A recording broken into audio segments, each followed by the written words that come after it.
चित्तरंजन दास उर्फ देशबंधु चित्तरंजन दास 1870-1925 सुप्रसिद्ध भारतीय नेता, राजनीति का वकील, कवि, पत्रकार तथा भारतीय स्वतंत्रता आंदोलन के प्रमुख नेता थे। उन्होंने कई बड़े स्वतंत्रता सेनानियों के मुकदमे भी लड़े। चित्तरंजन दास का जन्म 15 नवंबर 1870 के कोलकाता में हुआ।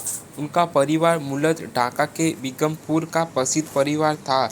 चित्तरंजन दास के पिता भुवन मोहन दास कलकत्ता उच्च न्यायालय के जाने माने वकीलों में से एक थे। वे बांग्ला में कविता भी करते थे। उनका परिवार वकीलों का परिवार था।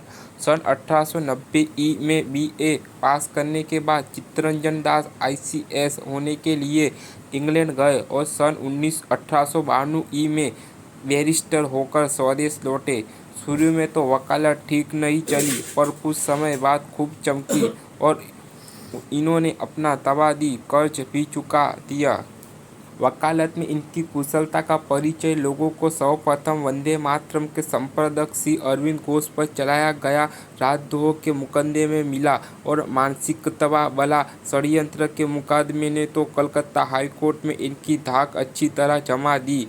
इतना ही नहीं, इस मुकदमे में उन्होंने जो निस्वार्थ भाव से अथक परिश्रम किया और तेजस्वीपूर्ण वकालत का परिचय दिया, उसके कारण समस्त भारतवर्ष में राष्ट्रीय वकील नाम से इनकी ख्याति फैल गई। इस प्रकार के मुकदमों में ये परीक्षा नहीं लेते थे। इन्होंने सन 1906 में कांग्रेस में प्रवेश किया। सन 1917 में बंगाल की प्रांतीय राजकीय परिषद के अध्यक्ष हुए। इसी समय से वे राजनीति में धड़ल्ले से भाग लेने लगे।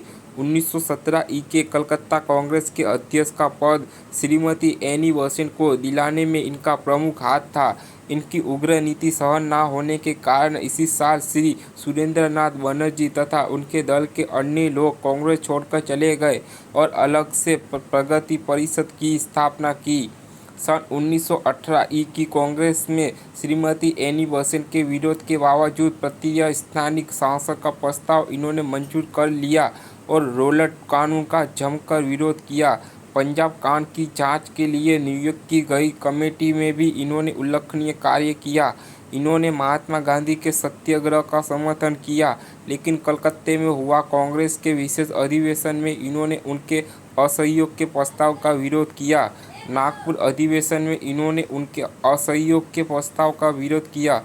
नागपुर अधिवेशन में 250 प्रतिनिधियों का एक दल इस प्रस्ताव का विरोध करने के लिए ले गए थे, लेकिन अंत में इन्होंने स्वयं ही उक्त प्रस्ताव सभा के सम्मुख उपस्थितियां की। कांग्रेस के नीति के अनुसार इन्होंने वकालत छोड़ दी और अपनी सारी संपत्ति मेडिकल कॉलेज तथा स्त्रियों के अस्पताल को दे डाली। इनके इस महान त्याग को देखकर जनता इन्हें देशबंधु कहने लगी।